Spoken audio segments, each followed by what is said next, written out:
Hey everyone, we're thrilled to announce that we at The Biographers officially have our first sponsor, McQueen Pipes. If you're like me, which is a nerd who appreciates high-quality handmade products that are also inspired by The Lord of the Rings, you gotta check out McQueen Pipes. You've got pipes with names like the Ranger, the Wizard, the Halfling, the Goblin, and the Barrel Rider.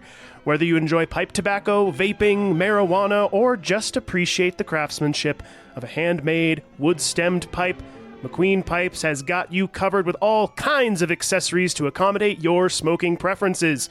Check out McQueen Pipes today and use the code BIOGRAPHERS at checkout to receive 15% off of your order. That's Mac like mac and cheese and Queen like the Queen of England.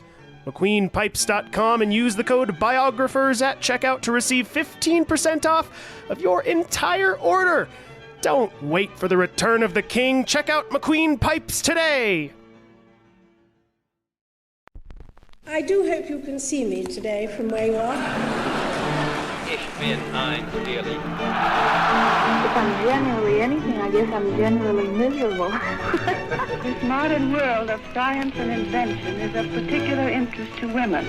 The people, I would say, there is no patent. This is... Would you patent the sun? I regard myself as a soldier, though a soldier of peace. Welcome to the Biographers. Been since last year. That's true. It's been a long time since we've done this. Doesn't feel like it's been a long time, but it has, you know? I mean, last month, it's been a little... There's been a lot happening. How was your Christmas, by the way? It was good. We barely even talked to you. I know. We had a good Christmas. We had a roast beast. I mean, who carved it? I carved it. Or did Aaron? I think I carved it. I carved it. You carved the roast beast? I carved the roast beast. And then we made prime rib sandwiches for like a week off of that thing. Sweet.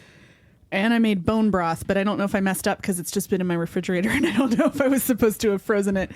And then my last prime rib sandwich that I was making is where my crown cracked. Ooh. It wasn't the prime rib. It was just the crown was just done. Ouch. I'm sorry.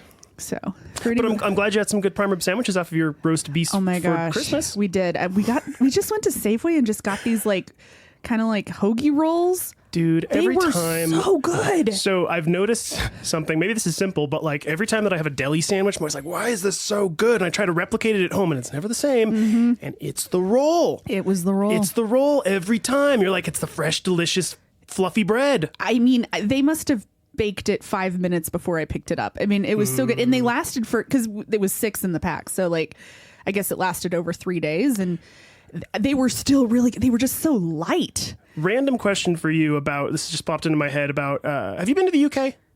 Yeah, I was, well, yes. I've been. Yeah, you were just there for. Yeah, I was in Scotland, and then I was in England for a couple days, like 10 years ago. And so let me ask you this, because the other day I saw something pop up on probably Instagram or TikTok somewhere, some video that popped up, and it reminded me of my time when I was in Ireland. And it was this woman. She was right by the River Thames, and she was making like for lack of a better term, a hot dog, right? And she pulls out the bun for this thing, and I was like, oh, I remember that. Out there in the UK, the bread that they use, like the de facto bread rolls that they'll have at like little crappy sandwich shops on the side of the road, whatever, are these like pasty white, like pale white bread. Okay. And it's not particularly fluffy on the inside. I can't explain it. Do you know this bread that I'm talking about? No. Kat didn't either, so I got to ask her parents about it. But it's one of these weird things where it's like I had it all over Ireland, and then I saw this woman using it out in the UK, in Britain, in London. And I was like, okay, so it's a thing out there. It's this bread that they use, and it is terrible bread. And I don't understand why it's everywhere. Like, even here in America, I admit, we don't have a lot of very good bread. You have to go find good bread. They're not known for their good food over there, though. But they are known for their baking. And they're known for having pride in their bread. So, like, that's the shocking thing to me. It's like the beans on toast, that is Britain 101. So, like, if your basic bread is this weird pasty white bread, like, what's the deal? I don't know. I mean, I guess you I don't know like what I'm beans talking on about. toast. I don't like mushy peas. I just like peas. I don't know why they mush them. Just keep them whole. I don't peas. I don't really like peas at all. The only kind of peas I like is when you do peas and you do some pearl onions and some like cream and you mix it in. It's never heard of this before. My grandfather used to make, I don't know what it was, just peas. He'd be like, we're going to make peas, and that's how they were made. But pearl onions and cream. Yeah, it's way more. It's like 10% pearl onions, and I'll see if I can find a recipe. But I feel like you kind of boiled. Didn't boil them, like maybe you blanched the pearl onions and then there was butter and the peas and then you kind of cook them and they're frozen peas, so it's not, or I guess it could be fresh peas. It was always frozen peas for us. And then like maybe there's some garlic and salt and pepper in there, and then at the very end you add the cream, and it kind of just gives it this little, like when you have like good mac and cheese and there's like gives it creaminess. Yeah, like so kind of that with the peas, but they're not mushed. Okay, I appreciate that, because again, I don't know why the British mush their peas. This will make my dad very happy if he hears this. My dad is obsessed with peas. He's been obsessed with them for forever. And so every time that my mom would make them, inevitably at some point during the meal, he would pause and look up at all of us. And we'd look at him and he'd go, guys, I eat my peas with honey. I've done it all my life. It makes my peas taste funny, but it keeps them on my knife. So stupid. So every single time, that was his rhyme that he would tell about peas. Every time. Literally every time. It was the dad joke of peas. And speaking of jokes, I heard a joke the other day that I want to tell you. Okay. What's the difference between a pickpocket and a peeping Tom? I don't know. A pickpocket snatches watches, and a peeping Tom... Yeah. We might need to edit that one out. I don't even have to finish the joke, because you know where I'm going with it. I'm like a little loopy right now because I didn't get enough sleep. Oh, and Aubrey also has a temporary crown in right now, everybody. So she's in pain. I'm having a vanilla Arby's milkshake because to soothe the pain. Because I'm an adult. And then luckily Daniel and Kat fed me a muffin that I could kind of like softly moosh and eat. A mooshable muffin. But like I did not realize how bad dental pain could be. And holy moly. I luckily have not really had a whole lot of painful dental anythings in my life yet, so I'm still grateful for I forgot that. I need to get my ice pack. Oh yeah, for your tooth. Oh my gosh. Just in case. Yes, I understand. Just in case this jaw starts to hurt more, I'm prepared with a little ice pack guy. And I also don't want to accidentally take it home because I put it in my purse. I could see that happening. Well, I suppose that's a good segue for us to say hello, everybody, and welcome to the Biographers. Welcome. I thought you were going to add to that, and you didn't. No, just welcome. I couldn't think of anything more. Just anybody who's having dental pain. We are with you. I'm empathizing strongly and sadly. Well, let's get started. We've spoken long enough about random things. I feel like we have more stuff we need to talk about, but as per usual, we'll spare everybody all those details. Although, again, I keep finding from people that they're like, "I love just hearing you guys chat. It's great. It's like some of the most interesting stuff." I'm like, "Okay, great. Well, we'll talk for longer." Wait a second. Should this be about history or just us being weird? We can do a second one where we just talk and just don't do anything. Who even knows? Well, let's get into part 4 of our series on Ian Fleming here. For a refresher, if anybody doesn't remember, last time we saw Ian start up his life in merchant banking, his shift to stock investing, then temporary reporting for The Times before war broke out across Europe, and Ian inevitably found himself as Commander Fleming under Rear Admiral John Godfrey of the Naval Intelligence Division. Rear Admiral. Oh, God. No, the move there is you gotta go, you said Admiral. I don't even know what that's from. No, it's nothing. It's just instead, I'm gonna go with the joke, and instead of saying you said rear, you said Admiral. I go, what? That doesn't mean anything. Now, so far in the war, Ian has helped analyze the movement of enemy ships in the Atlantic Ocean, assisted with the evacuation of thousands of refugees in France, and proved himself to be an invaluable resource in the development of espionage and sabotage plots for the British Intelligence Department. I told someone about plots. The plots? It's I a fun explained fact, it. right? Yeah, it was a fun fact. And I was like, well, if you listen to our podcast, you would know this. You would know this. Actually, I think that episode hadn't come out yet when I said this, but still. Now, where we left off last time, Ian had been sent to Madrid to help woo the American Colonel William Donovan, who could help convince America to quickly scale their intelligence department and help Britain in the war effort. Chief amongst these priorities was getting the Americans to sign on to and help with the top secret plot to sabotage the Nazis from within Spain should they invade, known as Operation Goldeneye, which we ended on as a little teaser last time. Now, I mentioned it briefly last time, but Goldeneye was a secret operation that Ian himself was personally responsible for developing and planning. There was serious and warranted concern that Francisco Franco, the dictator over Spain, would form an alliance with the Nazis, or that possibly Hitler and the Nazis would invade Spain. In the event that either of these situations unfolded, the British needed to keep some kind of network alive inside of Spain to maintain the flow of intelligence information.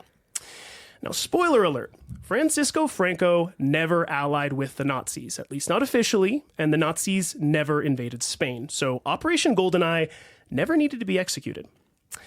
But this experience would prove to be invaluable for Ian, as during the process of planning, Ian was responsible for coordinating staff in Lisbon, Tangier, Madrid, and Gibraltar. Gibraltar also being the home of a special liaison office for Operation Goldeneye that included its own secure cipher communication system. Ooh, which is so fancy. Proper preparation prevents piss poor performance, so that's very good that he had Operation Goldeneye, even if it didn't really need to be I'm sorry, can you say that tongue twister again? Proper preparation prevents piss poor performance. Wow. You've never heard that? I've never heard this before. Oh my gosh. Okay, I get really excited whenever I tell you something that you didn't know before. I've never heard that one, but I was like, what? I barely even processed what you said because I was so taken by that tongue twister. It's awesome. Proper preparation prevents piss poor performance. Very good. I don't know where it came from. It's somewhere. It's probably from like a movie. I don't know. I just have known that one. I like it. Regardless of Goldeneye being implemented in the end, it was still a very good idea for the Americans to more heavily invest in the intelligence game. And while in Madrid, Ian met with Colonel Donovan several times and did his best to sway him. But Donovan still wasn't fully convinced. So, for the next few years, Ian kept tabs on So, for the next few weeks, Ian kept tabs on Colonel Donovan as he moved across several European countries to talk with various dignitaries. And in January of 1941, Ian intercepted some pretty tasty gossip that seemed to provide just the push Donovan needed. Ooh, we love gossip. Apparently, while in Bulgaria that January, which was neutral territory, by the way, Colonel Donovan had gotten blackout drunk at a nightclub and had lost his passport. Oh, no. Yes. That's not a good thing to lose in the middle of a war. Of a war, and you're a colonel? Yeah. Ian discovered this information by intercepting 3 separate German radio transmissions that detailed the event, and then sent the transcript of the deciphered radio transmissions directly to Donovan. So like he was like, oh no, we don't really need to be like spying or doing any of this surveillance stuff. And then he loses his own passport and the way that Ian finds out about it is literally by intercepting by intelligence reporting. Sends the entire report, the transcripts of these Germans going, yeah, this colonel is American, he's over in Bavaria and like he lost his passport, you know. Ian transcribed the entire thing and didn't even say anything. He just sent Donovan the transcripts of like, hey, here is what the Germans are saying about you right now. How's your hangover? Yeah, basically. Pretty amazing, right? Needless to say, Colonel Donovan quickly understood the point that Ian was trying to make and began to push the United States into the world of intelligence gathering. Did he get his passport back? I don't know, actually. I would assume so, because no, he just died in Bulgaria. He's still there to this day. Some say. The ghost of Colonel Donovan. If you get too drunk, he'll steal your passport. Where's my passport? Oh, it's that damn Donovan again. Nearly traveling Donovan.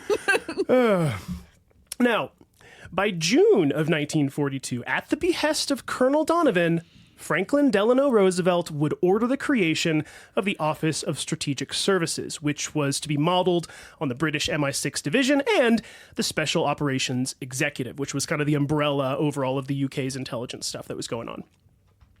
Now, just 5 years later, in 1947, the CIA would be officially created, and William J. Donovan was considered to be its founding father. Lucky duck there. A statue of him stands to this day in the lobby of the CIA headquarters in Langley, Virginia, in recognition of his efforts.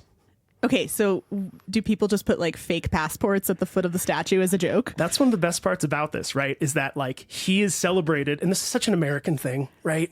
He failed upward hard. He failed upward so hard. It is literally like I would posit and argue that if not for Ian Fleming, the CIA as we know it would not exist, or at least would not exist when it started. Yeah. Because it was literally Ian Fleming that did this gossip like, thing I told you that so. made Donovan go, oh, crap. If you can do that for me when I got blackout drunk, just lost my passport, like it's, slap on the wrist offense, I can only imagine what information you can be gathering if you put your mind to it or whatever. Mm-hmm. So that was Ian Fleming. So in my personal opinion, I'm like, move over statue of Donovan, put up a statue of Ian Fleming in Langley, because he was really the person that was pushing America to do it. Okay, that's really cool. Isn't that amazing? Okay, it also, if the CIA is listening, which they probably are. Of course. Wait, they're not supposed to surveil here. That's the NSA, right? Is it? I don't know. CIA is national international. Security. Well, no, CIA is here too, but NSA, yeah. Anyway, National sorry. Security. We just the history lesson, that's all it is. We're going to leave us alone. Now we've been flagged because I said those letters. I said, leave us alone. Okay. Now, I have one small story that I probably shouldn't even tell, but I can't help it. I will always share a story about this person if I can find one. In early May of 1941, one of Hitler's leading members of the Nazi Party, a man named Rudolf Hess, and no, that's not the guy I want to talk about. He's just part of the story. So in 1941, again, one of Hitler's leading members of the Nazi Party, a man named Rudolf Hess, got in a plane and parachuted into Scotland. Long story short, Hess had been super tight with Hitler for a long time, but as Hitler became more powerful, Hess started to feel more and more like the neglected little brother who didn't get any attention from Hitler anymore. So, as plans soon began to form of Germany fighting enemies on both fronts, which would be the Russians and the British, like the leading man from a bad 90s rom-com, Rudolf Hess decided to prove his love to Hitler and show him just how great of a Nazi he was by going behind Hitler's back, flying to Scotland alone, parachuting in, negotiating with the British to withdraw from the war and win victory for the Nazis on the Western Front. Okay. But Hess was stupid, and this didn't work. He was arrested and sentenced to life in prison due to crimes against peace, and ultimately committed suicide in his jail cell in 1987. May his Nazi ass rot in hell. Oh my gosh. However, there was a point where Britain was at least entertaining the idea of talking with Hess, and Ian was actually in on it. Oh. See, Ian knew of Rudolf Hess, and very importantly, Ian knew that Hess was extremely superstitious. So for the purposes of negotiation and interrogation, Ian decided to reach out to the most notorious man in Great Britain. Ritual magician, necromancer, and the great beast 666, Aleister Crowley. Oh, we love Aleister Crowley on this podcast. Now, I have mentioned him in the past, but if you don't know who Aleister Crowley was, suffice it to say, he was the controversial godfather of modern-day ritual magic. And if you're curious about him, I'd recommend checking out the last podcast on the Left series covering Aleister, but be warned, it's a doozy. And when I say doozy, it is like Not violent doozy, but let's say sexually a doozy. Ooh, it's okay. Be warned about Aleister Crowley. He was NC-17. Very NC-17 stuff. So just be warned about that. Now, by this time in his life, however, Aleister was in his late 60s and living a pretty quiet life in a small town near Torquay, mostly spending his time writing patriotic and encouraging poetry to help enliven the spirits of British troops on the front lines. Oh, isn't that sweet? Very nice. Oh, Aleister. Now, a few weeks after writing, Ian received a parchment envelope covered in ritualistic symbols. Aleister had indeed responded to Ian by saying, quote, "Sir, if it is true that Herr Hesse is much influenced by astrology and magic, my services might be of use to the department in case he should not be willing to do as you wish. I have the honor to be, sir, your obedient servant, Aleister Crowley." Now, sadly, Ian never did get to call upon Aleister Crowley to help interrogate a Nazi officer, but damn, that would have been awesome. That would have been really cool. But Ian got a letter back from Aleister Crowley. That's cool. cool. How cool is that, man? So yeah, that was just a TD story that I had to share because I was like, that's just too neato. Now, just a few weeks after this, on May 25th of 1941, Ian and Admiral Godfrey were arriving in New York to meet with the British Security Coordination, whose office, by the way, was located on the 38th floor of Rockefeller Center. Oh, cool. Pretty neat, right? After that, Ian and Godfrey headed to Washington for the true purpose of their mission. After many requests, finally, on June 6th, the two men entered the office of J. Edgar Hoover, founder and head of the Federal Bureau of Investigation. Hoover had ever so graciously agreed to a meeting which was to take place from 12:31 p.m. to 12:47 p.m. 16 minutes. That's it. He was very busy. Apparently. Now, amazingly, Ian later said that Hoover was a gracious host who listened to everything that he and Godfrey had to say, but ultimately said, thanks but no thanks, and as a token of goodwill, had one of his officers give them like a tour of the FBI building, like a flex. Like, well, no, but if you want to see how things are done. And then he like took them around as a tour. So very, very J. Edgar Hoover. Mm-hmm. But Godfrey was determined to have his voice heard by the president himself. So, after pulling a few strings, Godfrey found himself with an invitation to a private dinner party hosted by FDR himself.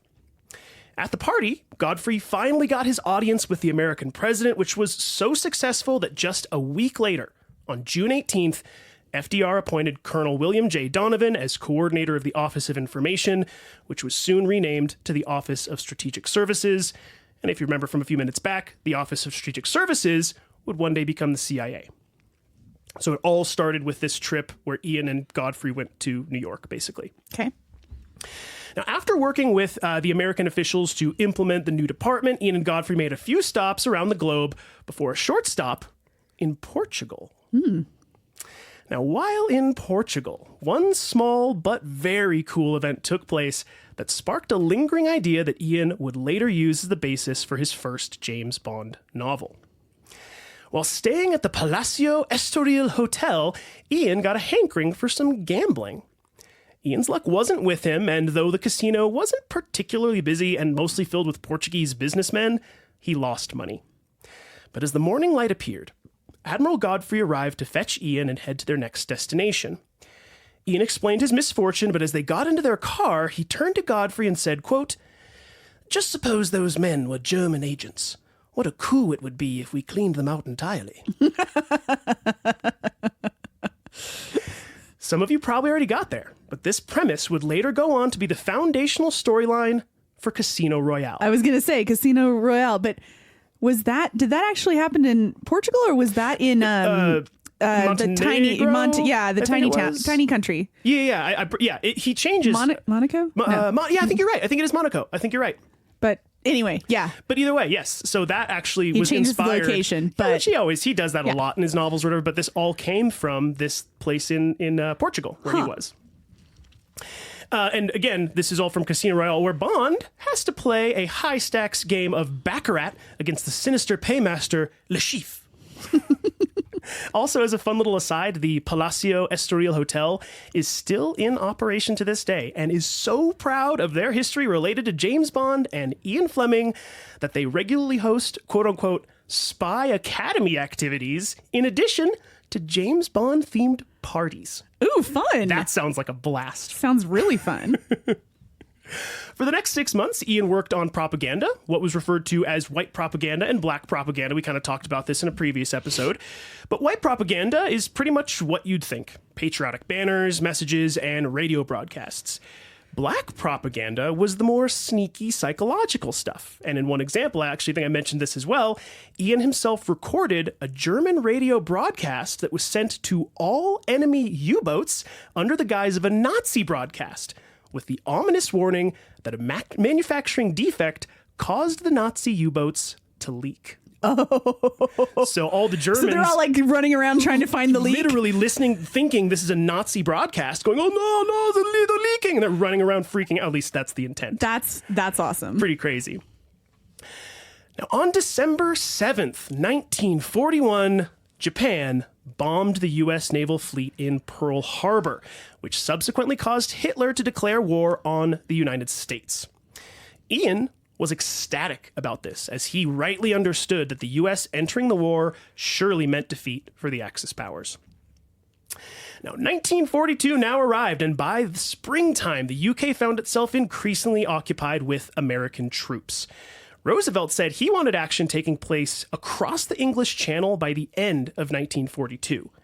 But Churchill wisely insisted that this was not yet possible, and that alternatively, the Allied forces should be attacking in the Mediterranean, what he called, quote, Germany's soft underbelly. Have you heard that term before? I have heard that term before. I also was thinking about something. So, like, the British are like the brains. Okay. And the US was like the brawn. Sure. They were like, no. Let us tell you what to do, but we need you. You're like that true. big bully that like in the like there's like the smart guy that's like kind of running the gang, and then there's like the big like beefy guy in the back who's gonna just like, you know, beat somebody up.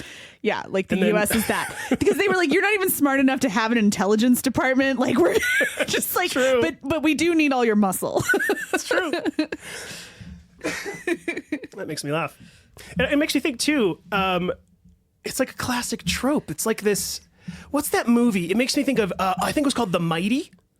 Remember The Mighty? It was basically that Remember exact... the Mighty Ducks. Well, sure. But it's basically that exact story. It was this little kid who had some physical ailment, maybe cerebral palsy. I can't quite remember what. He had something, though. And as a result, no friends. It's a 90s movie, you know how it goes. And then there's this sort of gentle giant who like befriends him and then starts carrying this little boy on his shoulders, and they become like inseparable together. I've never seen this movie or heard of it. Oh man, it seemed like it was going to be too hokey to enjoy, but then I saw it and was like, oh god, I'm crying. Like Aww. it's yeah, man, it's called. I'm 99% sure it was called The Mighty, and it was from the 90s, and it was adorable. Huh. Anyways, it makes me think of that. Whereas the U.S. is the big brawn, and then the U.K. is the one on the shoulders, being like, this way. But anyways, the soft underbelly, that's what we're talking about right now. So attention began to focus on the Mediterranean. In March of 1942, Ian was reading through an analysis of a recent German attack on the island of Crete, and he noticed a clever new tactic that the Nazis employed. Rather than simply sending all of their forces to attack, the Nazis had secretly sent in a small group of highly trained commandos to quietly infiltrate the Allied base on Crete in order to steal documents before the Allies had a chance to destroy them. Okay, so that was a new idea. Like of a Navy SEAL or like a Ranger. Exactly. Just like, no, just like 5 guys. Yeah, just like send them in there quietly. The goal is to SWAT not team. even kill anybody. It's just like, get in, get the thing, get out. The Nazis were the first people to do that. Okay, so not Nazis. Ian reads this and is like, "Whoa, smart idea!" Yes, a massive light bulb went off in Ian's head, and he soon sent off plans to Godfrey on how the Allies could do the exact same thing to the Nazis once they were on the offensive again. Godfrey wholeheartedly agreed and wanted any such commando group of their own to be strictly maintained and controlled by NID, which at this point was also in charge of MI6. With the upcoming invasion of Africa in November, which was codenamed Operation Torch, and the planned, but soon cancelled invasion of France in October, which was codenamed Operation Sledgehammer, Military Command was very keen on obtaining enemy information via Ian's commando initiative. So to test out the feasibility of the idea, Ian was allowed to form a small group of commandos from Canada to infiltrate the French port town of Dieppe in what is now known as Operation Jubilee. Ian himself was able to oversee the operation from a battleship just 700 yards off the coast. And although the operation was unsuccessful in many ways, with casualties reaching over 1,000 as a whole, intelligence was able to be retrieved by the commandos, and Ian marked that portion of the operation as a success. We'll talk more about the commandos in a little bit. This is kind of not a big one, but it's like on the list of like, oh, cool things Ian Fleming did. This little commando unit in World War II was one of them. So Okay. we'll talk about them a little bit more. Now, in September, just as Ian and Admiral Godfrey were preparing to take another trip to America, Admiral Godfrey was informed that he was being relieved of his duties at the end of the year and reassigned to Bombay as the flag officer commanding the Royal Indian Navy. What happened there? No reason was given as to why. Huh. They just were like, Godfrey, you're going over here. That's the command. That's it. Seems Weird, like right? a demotion. I think so, and I don't know why, because they had been doing really well as a unit for a really long time. So it feels like it's got to be some, like, Godfrey said the wrong thing to the wrong person, and the pettiness of British society at that time went, fine, we're going to reassign you to India, which, by the way, Kat finally wore me down. We just started watching The Crown. Oh. And it is great, but I can't help but giggle every time that the Queen, some of her pronunciations, she'll say, like, I'll say Kenya, and she'll say Kenya. I'm like, Kenya? Whatever. I mean, I think that it was pretty, like, they listened to recordings of her and stuff to make that I'm show. sure it was accurate. It's just as funny to me that it's like snobbishly, like that's the accent. It's like snobbish British. It's like, oh yes, let's go to Kenya, darling. So, Ian and Godfrey still made their trip to America after receiving this news, helping to train the new Office of Strategic Services. But before long, they were being asked to attend a naval conference that was taking place in Jamaica. Now, Godfrey didn't see the point in having himself attend, so he opted instead to take a short leave to Canada. Ian didn't want to go to Jamaica by himself, so he called up his longtime friend, Ivor Bryce. Oh, Ivor Bryce. We haven't heard from him in a while. Good old Ivor. Ivor had been spending his time in the war working for MI6, running missions to Latin America, and took no convincing to accompany Ian, as Ivor's wife Sheila owned a beautiful old house in Jamaica known as Bellevue, so he had been many times before and loved it. The two friends spent the next week in Jamaica, spending the evenings at Ivor's Bellevue house located in the Blue Mountains, and the days in Kingston for the conference. They had visited during the rainy season, so the entire trip was soggy and without much break from the rain, so Ian and Ivor spent the night sipping rum on the porch while staring off across the hills and ocean. Because of all the rain, Ivor assumed Ian didn't think much of Jamaica, but at the end of the week, as the two boarded their plane to Washington, Ian turned to Ivor and said, quote, "You know, Ivor, I have made a great decision. When we have won this blasted war, I'm going to live in Jamaica. Just live in Jamaica and lap it up and swim in the sea and write books." For anyone that doesn't know, that is exactly what he would one day do, but we're getting ahead of ourselves. Now, once back in London, Ian spent the rest of 1942 focusing on intelligence reporting in Spain and the continued evolution of his intelligence assault unit. The idea was taking off, and although the powers that be gave the intelligence assault unit project to the chief of combined operations, whose name was Lord Louis Mountbatten, which Mountbatten, I now know. Yes. That is a royalty name. That is a royalty name.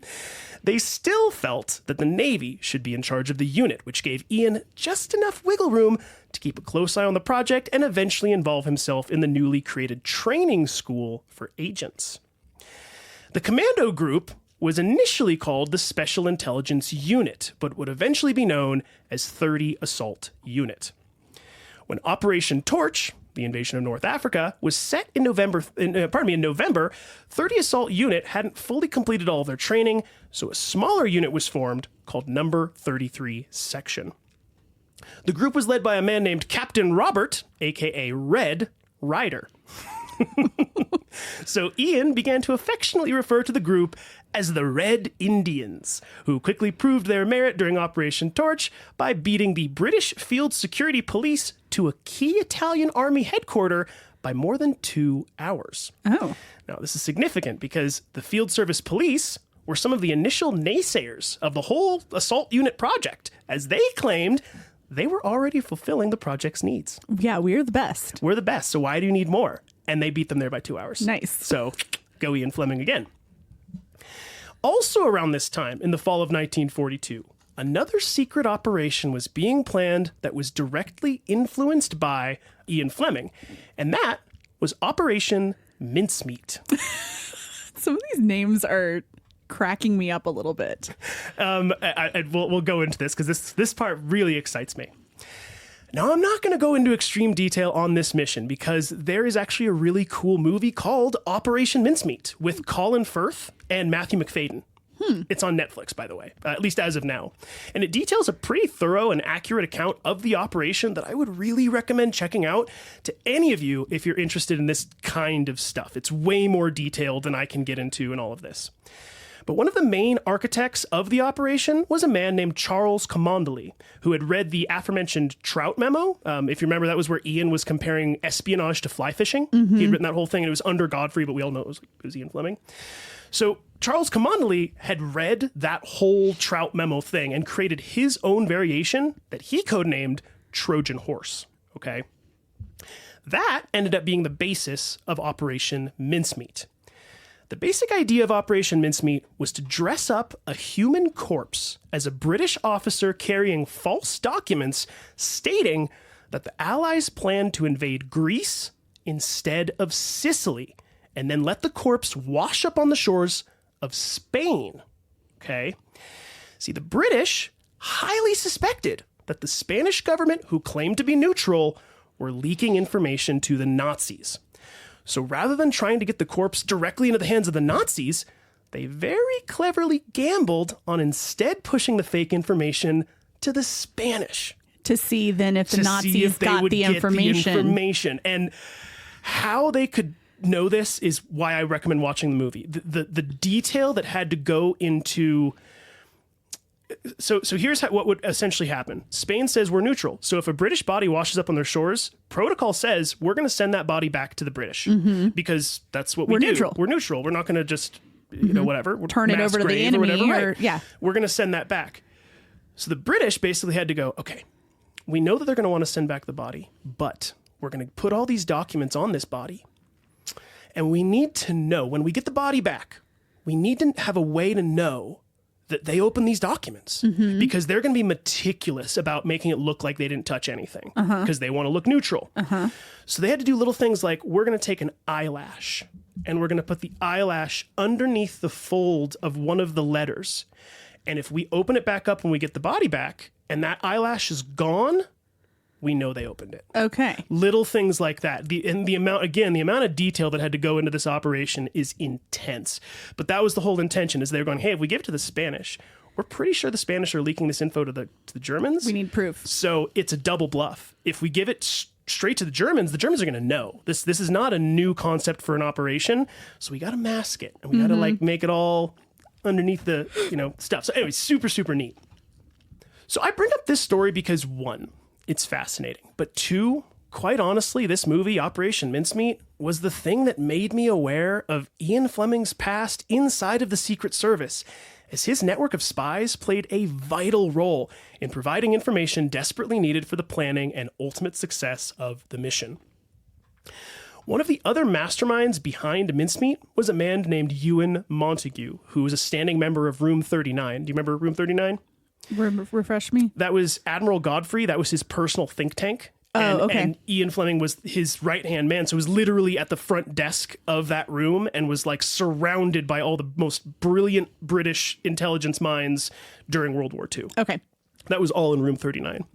So this guy, who is one of the architects of Mincemeat, Ewan Montague, he was a standing member of room 39. So Ian was actively participating in and helping to execute what is now considered to be the greatest hoax of all time.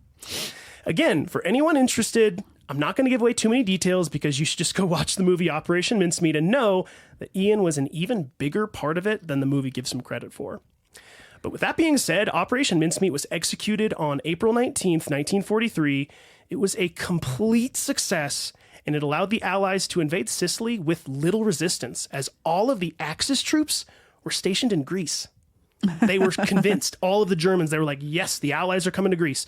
Moved everybody over there. So when they showed up in Sicily, it was just like empty. Nice. Nobody was there, and the Allies went, oh, cool, we just kind of take this, and that was it. It's amazing. Now, after the Allied forces took Sicily with very mild casualties, Brigadier Marine Leslie Hollis, who helped oversee the invasion, sent a memo to Churchill that read, quote, "Mincemeat swallowed rod, line, and sinker by the right people and from the best information."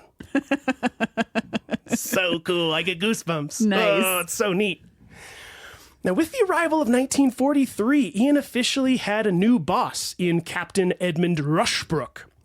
Things weren't the same, but didn't seem to be too bad, although Ian did have to do quite a bit of hand-holding with Captain Rushbrook for the first few weeks. But that did prove useful, as Ian was Rushbrook's right-hand man from then on. Over the next week, Ian would accompany Rushbrook on 3 massively important diplomatic conferences. The first was known as the Trident Conference, and that took place in Washington, D.C. in May of 1943. And that was where Churchill and Roosevelt, along with other various high-ranking military personnel, firmly decided on the May 1944 invasion of France. This would be later pushed to June, among other topics. In August, there was a follow-up conference in Quebec where the same group of individuals finalized additional plans for war. But while in Quebec, Ian became aware of and possibly visited the notorious secret agent training school known as Camp X. Yeah. Now, somewhere along the lines, one of Ian's friends got the idea that Ian himself had spent time at Camp X, even going so far as to say that Ian was a star pupil who single-handedly infiltrated a government building to plant a fake bomb as part of a training exercise. But zero evidence has been found to support this claim. Now, regardless, Ian did seem to sponge up quite a bit of Camp X's tactics, as he would later use them as tactics employed by James Bond. In November, Ian was off to the last conference of the year, which was called the Sextant Conference in Cairo. And while he was there, actually, he ended up getting bronchitis, so he had to stay behind for a few weeks to recover while Captain Rushbrook went to Tehran.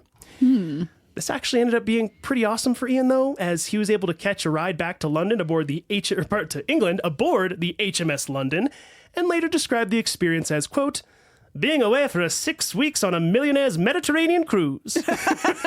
In the middle of a war. In the middle of World War II. But Ian was now back in London. Now, I can't tell the story of Ian Fleming without also talking about his flaws, which obviously there were many, and we've talked about many of them before. Now, in the past, I've talked about Ian's interactions with women, but I wanted to share this story because I don't really know what to make of it, to be honest with you, so I kind of want to get your opinion on it, Aubrey. Okay. Now, first, know that throughout this time, Ian has never stopped looking for different women to keep him company. He had continued his affair with Anne O'Neill, in addition to having relationships with several other women. But here's the story. Basically, an American named Alan Schneider, who was personal assistant to the U.S. Navy's District Intelligence Officer in London, recalled an event where he and Ian had spent some time drinking together with an attractive female U.S. Army captain. Now, Schneider says he went back to his hotel room after getting tired, but got a phone call from Ian about an hour or so later, where Ian hastily instructed Schneider to meet him in front of the hotel in 10 minutes, and then hung up. When the taxi pulled up 10 minutes later, Ian opened the door and pulled Schneider inside. Nearly passed out on the seat across from him was the female U.S. Army captain, drunk as a skunk. After arriving at the U.S. Army captain's hotel, Ian instructed Schneider to help her into her room and take care of her. Schneider says he was a gentleman, did what he could to take care of her, this super blackout drunk woman, and then he went back to his hotel. Later that night, when Schneider called Ian to tell him that all went well, Ian simply said, quote, "Thank you. Very decent of you." And then hung up the phone and never mentioned it again. Thoughts? I don't know. It's a weird one, right? Kind of weird. Because there's this part of me that's like, okay, I think that I read said there was like a suggestion that her clothes were like undone or anything like that. That didn't seem to be the implication. But like, surely Ian Fleming had been with other inebriated women before, and Yeah, why didn't he just take her and put her back in her room? right, like it was just this very like, what happened that would make this such a frantic situation? I don't know. You know what I'm saying? Well, anyways, regardless of interpretation, Schneider also recalled just how brutally Ian treated women, and even recalled Ian saying, quote, "Women are like pets, like dogs. Men are the only real human beings, the only ones I can be friends with." Yeah, not great, right? No, not great. To add to the complexity again, though, in March of 1944, one of Ian's longtime girlfriends, a woman named Muriel Wright, was tragically killed in an air raid. Ian was Muriel's only known contact, so he had the unfortunate task of identifying her body at the coroner. After positively identifying her body, Ian silently wandered through the streets of Dorchester for hours before eventually making his way to the house of Anne O'Neill and her fiancé. When Esmond Rothermere, Anne's fiancé, opened the door to greet him, Ian quietly brushed past him without saying a word, poured himself a massive glass of scotch from the bar, sat down on a chair, and with a ceaselessly trembling hand began to drink away his sorrows until he passed out. He later said that he was overwhelmed with guilt and sadness at how poorly and cavalier he had treated Muriel. One of Ian's old friends from Eton, named Dunstan Curtis, who was actually serving in 30 Assault Unit, was later quoted with what I feel is of the most insightful comments about Ian by saying, quote, "The trouble with Ian is that you have to get yourself killed before he feels anything." Oh. Again, we can see the character traits of James Bond. So 1944 now arrived, and for the past few months, London had been flooding with Americans as the invasion of France rapidly approached, codenamed Operation Overlord. It was now March, and for the past 6 months, Ian had been overseeing missions carried out by 30 Assault Unit, which he called his Red Indians. By this point, the unit had grown to over 300 soldiers who supplied a steady flow of stolen documents obtained in Africa and Italy. The document stealers were an elite group of naval officers, with the covering fire being provided by a specialized marksman group of Royal Marines. When D-Day finally arrived on June 6th of 1944, 30 Assault Unit fought with the Americans at Utah Beach and with the Canadians on Juno Beach, and they would later play a vital role in liberating Paris in August of that same year. At the end of July, Ian flew into Ally-occupied France to meet with the unit and give them a talking to, as they had earned themselves a bit of a pirate-like reputation. But it was during this time, after avoiding a meeting with General Patton, and yes, I said avoiding a meeting with General Patton. Yeah, I don't know if I'd really want to meet with him. But it was during this time, after avoiding a meeting with General Patton and heading to the hills for a picnic with a friend named Robert Harding, that Ian first spoke specifically about his dreams of the future. Patton or patent? Patton. I know, General but you Patton. said patent. I think it just came out that way. That's Patton. He was going to take a picnic in the middle of a war? Yeah, so it was like after Normandy had happened, so it was all settled, and they were like, yep, the Allies, we've taken Normandy, we're good to go. Let's have a picnic. Yeah, Ian, come on, we got to go meet with Patton, because we got to talk about strategy, and he's like, okay. And then he just played hooky.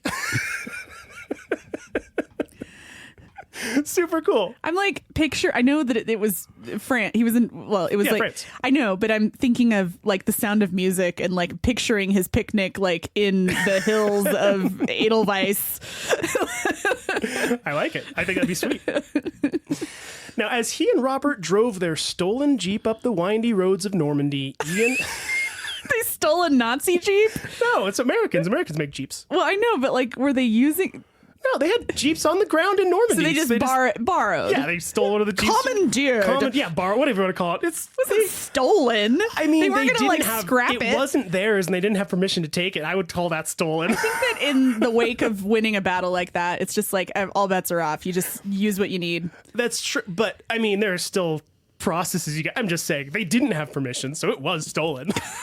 They probably returned it. They did. I'm sure they did, but because they had to get back, so it's fine. But commandeered. I'm just fine. So as they drove their commandeered Jeep, I'm just quoting Pirates of the Caribbean. Commandeered. Let me see if I can do this for you. As he and Robert drove their, commandeered their stolen Jeep to parlay. Parlay. I can't even get parlay. it out. It's more like guidelines than a code. So as he and Robert drove their commandeered Jeep up the windy roads of Normandy, Ian asked Robert what he wanted to do after the war, to which Robert said he didn't know, and asked Ian the same question in turn.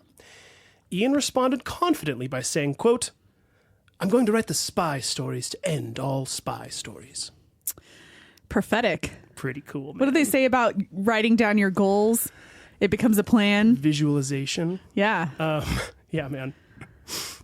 So, from Normandy, Ian spent 1944 doing a bit of a tour around the world, making stops in Cairo, the island of Ceylon, which is in the Indian Ocean, Colombo, which is in Sri Lanka, and Delhi, which obviously is in India.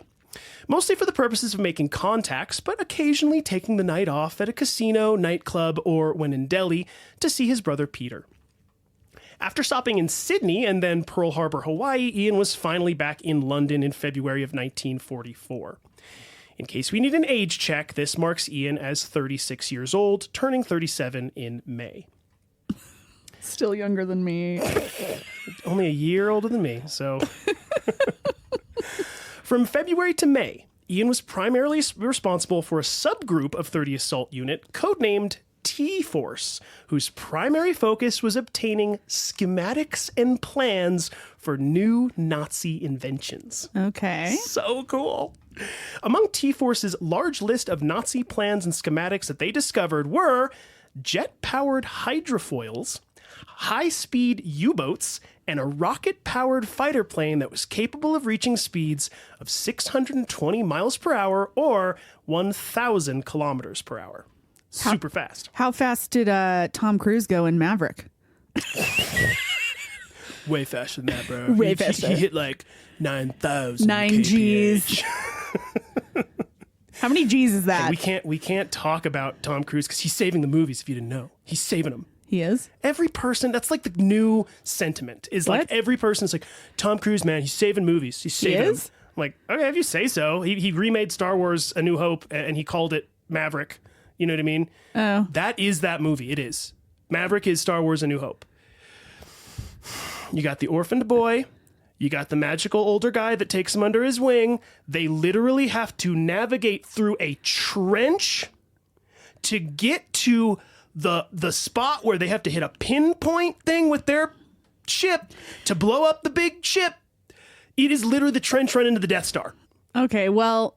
And then last minute, one of his pals that said they were gone comes in to save the day, just like Han Solo does for them when they're flying away. I'm not trying to hate on Maverick. It's a good movie, but it is A New Hope.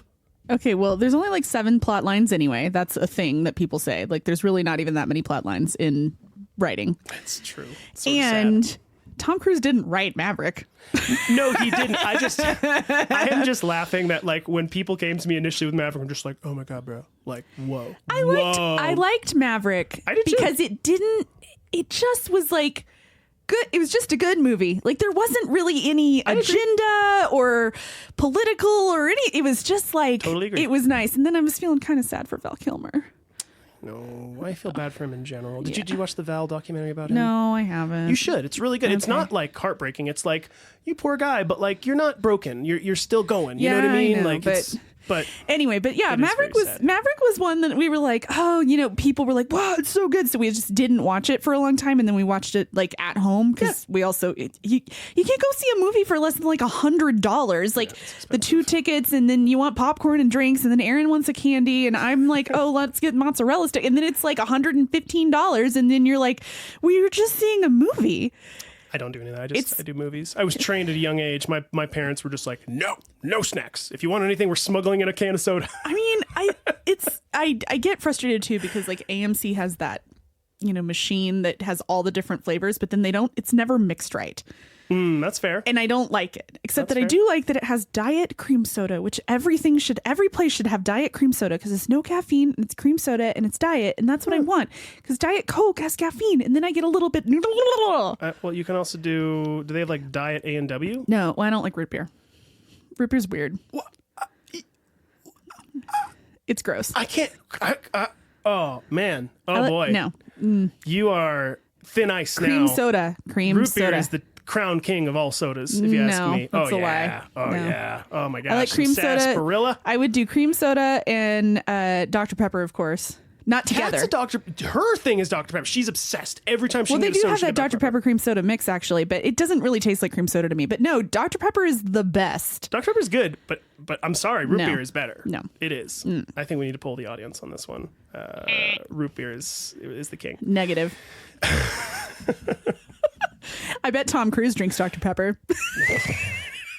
Dude, no. I bet you he's like a diet Pepsi man. I bet he's like Ew, way off. Pepsi? That's what I'm saying. He's probably like way out there. doing crazy Pepsi. things. Gosh. Okay. One last thought on all of this nonsense because we haven't had a complete derailment in the middle of this I podcast like it. I'm episode okay with yet. it. You know when you go to Taco Bell and you're all like, whoa, Taco Bell. You're like, it's so exciting because you go Sure. to Taco Bell and you're going to get a bunch of Taco Bell crap. And then they're like, what do you want to drink? And then you're like, it's a Pepsi place. And unless you're in Texas, you can't get Dr. Pepper. Like Texas Taco Bells have Dr. Pepper, but like other ones don't. Didn't know that. Yeah, it's the only thing that saves it. But I don't know. I have had Aaron gets the Baja Blast. That thing is good. It's like disgustingly tasty. It but I is. couldn't drink a whole one. I always have like a sip of his and I'm like, wow, that was nice. And then Yeah. I move on. My buddy Greg introduced that to me years and years ago because I had never tried it. It sounded strange to me. He's like, oh, you got to try it. And I will say that I think it is only good with Taco Bell. Oh yeah, no, I don't think you could ever drink it Right. It's like outside of Taco Bell. The scientists of Taco Bell figured out that like the crazy saltiness of their food, which by the way, I watched this funny little YouTube video where they had these British high school kids try Taco Bell for the first time. Oh my gosh. And they tried like 4 or 5 different things. And one of the kids said a thing that I was like, oh my God, how have I never thought of this? Is he's eating like the Crunchwrap Supreme and it's like the 5th thing he's eaten. And he goes, they're just kind of figuring out how to use the exact same things in different things, aren't no, they? that and that is I've it. always It's known just, that. They have like 5 things and they just reproduce them into different items that they have. Which is why I'm grumpy. Like, why can't we have the chili cheese burrito anymore? Was chili like an 8th ingredient? No, they still have the chili cheese burrito. No, they don't. I got it like not even a month ago. Okay, it has been gone for a long time, so maybe it came back, or maybe some of them make It's them or there. not. Because even the other night I went to Taco Bell and I was talking to my friend, and she was like, "You know what my favorite thing at Taco Bell was, and they don't have it anymore, is the chili cheese burrito." And I was like, "I know, it's the worst." Oh, it's there. No. If you just order it, just say chili cheese burrito, and they'll do it. Well, it's like when for a while there they like didn't have the cheesy gordita crunch, and then you're like, Yeah. "Why are you doing that? You have all of the ingredients for the cheesy gordita crunch." And it's the best thing on And your entire item. it's Menu, amazing. rather. It's Yeah. amazing. It's the best It's thing. combining all the things. Except It for is the beans, best. but that's okay. We don't need beans. They got rid of the double-decker taco, and I will never forgive Well, them for that. and then there was the 5-layer burrito. That one's gone too, or something. But the double-decker was basically just like a flour tortilla with beans around your taco. Right. So it was like a little bit of burrito, a little bit So of it taco. was kind of That like my a cheesy favorite. gordita crunch, but instead of a gordita, it was a tortilla, and instead of cheese, it was beans. And Exactly. I think a cheesy gordita crunch is better because it's more. So, okay, don't get me wrong. I love a cheesy gordita crunch, but when I have them, I don't feel great. Because no. it's like all this extra bread and When cheese. you have Taco Bell, you don't feel great. Yes, but that one's like an extra level of not great. Oh, Whereas if the double decker taco, that was like, okay, at least it's Nah. like, not as much bread and I'd cheese rather and just stuff. have cheese as my favorite food. But I did only in the last 2 years have the Doritos Locos taco. I can't tell the difference. It has a little Dorito-y flavor. Like a slight. It's like 20 more calories though. Yeah, I don't. Whatever. It's the most like unabashedly American thing. You know what I mean? It That I just think makes I've your ever fingers seen. all like Dorito colored. Yeah, there's just something about it that's just like, it feels like it's a line that was crossed that I was just like, I can't do this with you Sometimes guys anymore. I get a chalupa, Chalupas a are good. regular crunchy taco, and a Doritos Locos taco. So I have like a flight of different things. Taco flight. Yeah, it's a taco flight. Now, last thing, and we can move on. And I realize that this is a complicated question because some people will get very upset about this. But let's say you're heading down the road, and on the right hand you've got a Taco Bell, and on the left hand you've got a Del Taco. Where are you going? I mean, I would go to Taco Bell because I didn't grow up with Del Taco. I've had Del Taco before, but I would definitely go to Taco Bell. See, I think if you had Del Taco a couple more times, you'd be a convert. It's like, to me, Del Taco tastes right now how Taco Bell tasted 30 years ago. That's a California thing, right? No, it's out here too. Well, I know it's out here too, but I don't think it's in Texas. That's Because possible. down there we have Taco C, Taco Cabana. That's possible. I don't know the range of Del Taco, but for anybody out there, if you've not been to a Del Taco, give it a shot. What about Taco John's? Have you ever had the potato olays? No. Those are pretty good. So the Student Center at Colorado State University had a Taco John's in the basement. And so you would get your potato olay breakfast thing. So it was like eggs on top of these like basically flat tater tots that had like seasoning, and it was pretty good. Actually, I don't even know where a Taco John's is because... Oh, right. Dude, right down the road from us. Right down the street. Okay, well, I mean, if I go to right down the street, though, I'm ending up going to In-N-Out Burger. Which is the correct thing to do. So I have not been to Taco John's, but I have been to Fuzzy's, which I think is the Fuzzy's is single absolutely... worst name for a taco place ever. Okay, well... And it's also not very good. I like their Fuzzy's, but Fuzzy's and Taco John's are not the same. Because Fuzzy's is a restaurant that you go into. I mean, it's a quick serve restaurant, so it's like you walk up and you order, but Taco John's is a drive-through. Oh, okay. Taco John's is Taco Bell. It's just a different thing. Is it any better? Is it worse? I like Taco Bell more. Okay, fair enough. I like Taco Bell. For me, it always comes down to the sauce. And the Del Taco sauce is, I could drink by the glass. For me, I'm all about the sour cream and then whatever seasoning is in there. So the cheese, so I don't even put hot sauce on a lot of stuff. The only hot sauce like I have at home, because I'm like weird about, I don't like Tabasco. It's too vinegary. I don't like sriracha. I'll have like a sriracha mayo or something. Like sometimes they put stuff in there and it's like, okay. But I'm not like, oh, sriracha. I like Valentina hot sauce. It's got a yellow label, but I always thought it was La Valentina hot sauce. And it's not. It's just Valentina hot sauce. But that stuff's good. That's my favorite. I'm a big Louisiana hot sauce guy. Which is what they serve at Cane's. I love that stuff. Also a big fan of Cholula. I don't care for Cholula either. I'm very, very particular about like the specific flavor of stuff. Like I'd rather have no hot sauce than putting those things on there because I don't know. Valentina, I like Valentina. I can see and it. there's a hot version of it if you like spicy. And I wouldn't think it's like hot, but what about Tapatio? How do you feel about Tapatio? That one's actually, if someone was like pick between Tabasco and Cholula and all these things, I would say that would be the next one after Valentina. Okay, fair enough. Okay, well, we've talked enough about Mexican food and hot sauces. I mean, I wonder what soft drink James Bond would drink, and it would definitely not be root beer. Oh, that's actually kind of an interesting question, because if James Bond wasn't drinking like a martini, and if he just went to a Taco Bell, like what would he order for his... He'd probably get a Baja Blast because he needs some energy for kicking ass later. I was going to say that, or like he might be like a Sprite man, because it's crisp and refreshing, and it's similar to like a gin and tonic or something. And it won't stain his suit if he spills. Yeah, that might be, I think he might be a Sprite man. Yeah. Or, you know what? No, he would be Sierra Mist, because it's a Pepsi company. Now we move on. Or somebody's going to tell us years later that's like, actually the most popular soda in the UK is, and then that's the one that he's going to drink, you know? It's some like Fizzy Ribena or something. Toppies or... some weird name. Bubblers. Yeah. Okay, we move on. Have you had a Fizzlers? Oh my gosh, like Fizzlers sounds like a good one. We should know. like make a British soda company called Fizzlers. Fizzlers? That would be, I think the British would be into it too. That's hilarious. Okay, so we were talking about T-Force a second ago, which was this whole subgroup of 30 Assault Unit that was in charge of stealing Nazi plans and schematics, right? So we were talking about different things they had stolen in the past. Super fast U-boats. Super fast U-boats, jet-powered hydrofoils, and one of the things that Ian was super insistent on that existed at this time is that the Nazis had created a one-man submarine, but none of his supervisors would take him seriously. But when a Nazi one-man submarine washed up on the shores of Brussels, Admiral Ramsay still doubted that the device was indeed piloted by a person. Apparently, Ian loved to tell this next part of the story, wherein the agent who found the sub suggested that if Admiral Ramsay doubted that the craft was piloted by a person, then he should take a look down the small porthole on the top. Admiral Ramsay pressed his eye to the porthole and saw the decaying, bloated corpse of a Nazi soldier staring back at him. Turns out, Ian was right about the one-man subs. Ew! And you should see these things. They look like torpedoes. So, like, a person inside of this would be, like, crammed. It's not it wouldn't have been a comfortable situation. I wouldn't say that I'm, like, severely claustrophobic, but, like, I'm a little bit claustrophobic. Me too. I'm medium claustrophobic. I have claustrophobia for sure. I don't want to be in a small space like that. I don't ever need to go on a submarine. In the world, I think that's going into actually a submarine, apart from Disneyland, it is one of the lowest things on my list that I could possibly want to do. Like, that just sounds like a nightmare to me. Yeah, no, none for me. Don't want to do it.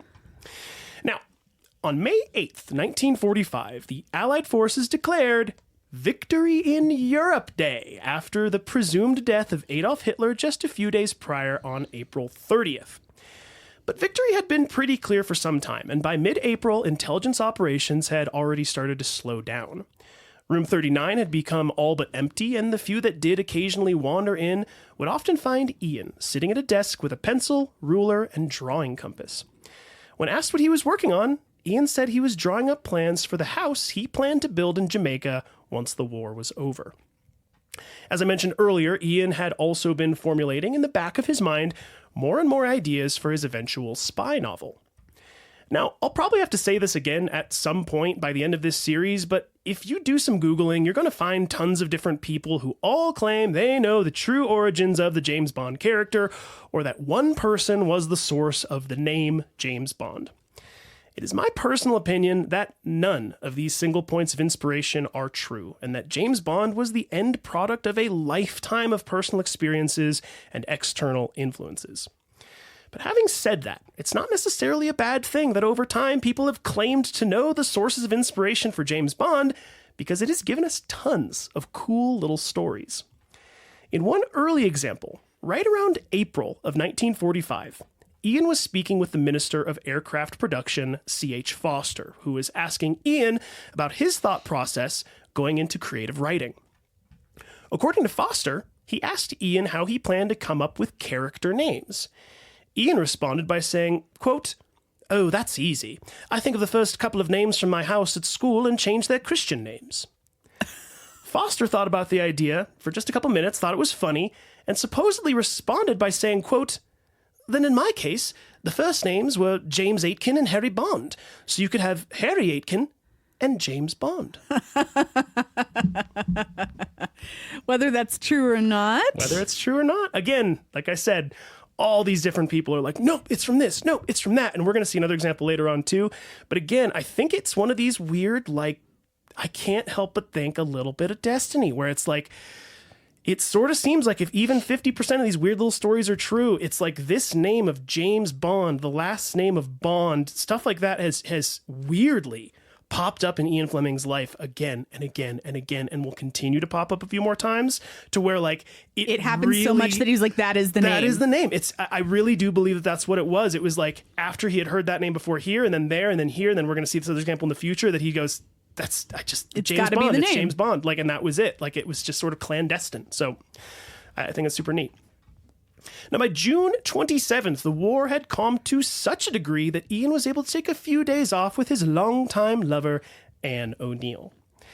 Anne had separated from her first husband several years earlier, but hadn't finalized her divorce due to the outbreak of war. She had since been living with the Right Honourable Esmond Harmsworth, 2nd Viscount of Rothermere, since her first husband, Lord O'Neill, had been killed in action in 1944. Aww. Now, despite Anne's deep love for Ian, she knew he wasn't ready to settle down and told him she planned to marry Esmond. He's not marriage material. He's not ready. He's not ready to settle down. Now, though their affair would continue, Anne did indeed marry Esmond Rothermere, and it would take an additional 7 years before Ian would finally make the commitment to marry her. But we're now in the fall of 1945. Ian had now spent the last 6 years of his life working for the Naval Intelligence Division. Rowan Pittman had kept Ian employed for the duration of the war as a kindness, but he wasn't sure if that was what he wanted to do in the long run. Wait, was that at the bad investment company where he was the marketing guy? So the whole time he was getting paid, yes, and he was like working for the government, but yes, he was not actually working for the stockbroking company, but they were paying him for the duration of the he war. wasn't even writing his little marketing Nope. blasts. 100% into the Naval Intelligence Division, and as a kindness, Rowan Pittman said, "We'll keep you on." That's ridiculous. I think we talked about it a couple episodes back, and I was just like, that just wouldn't happen. No, today. definitely it just not. wouldn't happen. Except for through like some glitch or something. Right? Like someone would keep getting a paycheck, and then we'd make like a Office Space sequel or something. Anyway.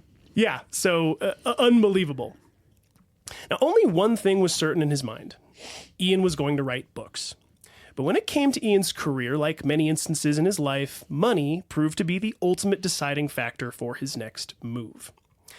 Now, a man named James Gomer Barry, first Viscount of Kemsley, known as Lord Kemsley, had formed a newspaper group in 1915 with his brother that was called Kemsley Newspapers, and subsequently purchased the Sunday Times and the Daily Telegraph. In 1937, Lord Kemsley and his brother parted ways, with Lord Kemsley receiving ownership of the Sunday Times and his brother taking ownership of the Daily Telegraph. Lord Kemsley was desperate to rebuild the reputation of the Sunday Times and was keenly looking out for someone to help him do it. Ian had the perfect resume for the job, given his previous role as a reporter for Reuters, his work in finance, and probably most importantly, his now vast network of contacts that literally spanned the globe and had a tight pulse on the political world at large, oftentimes the secret world. Lord Kemsley made Ian an offer he simply could not refuse. At a whopping £4,500 per year plus a £500 expense account with 2 months guaranteed time off. And from what I understand, Ian would often take an additional month just for good measure. By the way, his £4,500 salary means that if you included the expense account, which was that another $500, it would be equivalent to £265,000 or $326,000 per year as of 2023 currency. I would do that. Right. You could not refuse. Neither could I. His title was Foreign Manager, and he was to be responsible for running a network of correspondence across the globe. Oh, remember how a few minutes ago I mentioned that Anne O'Neill was now Anne Rothermere after marrying Lord Rothermere? Yeah, turns out that Lord Rothermere was actually the owner of the Daily Mail. And wouldn't you know it, Anne was actually the, quote, behind-the-scenes brains of the entire business, even having Time magazine in America write an entire piece about how Anne was the real soul behind the newspaper's recent revival. Huh. This also made Ian and Anne's ongoing affair quite spicy, as they were always able to carry on a friendly rivalry while working for their respective newspapers. But, like I said a few episodes back, Ian Fleming was a free-loving kind of guy and never committed to Anne exclusively. True to his word, Ian had been going back to Jamaica since the end of the war, staying at his old pal Ivor Bryce's wife's house, often with Ivor there as well. Another frequent guest to Jamaica at this time was socialite, fashion icon, jewelry designer, art collector, and heiress to the Standard Oil fortune, Millicent Rogers. Okay.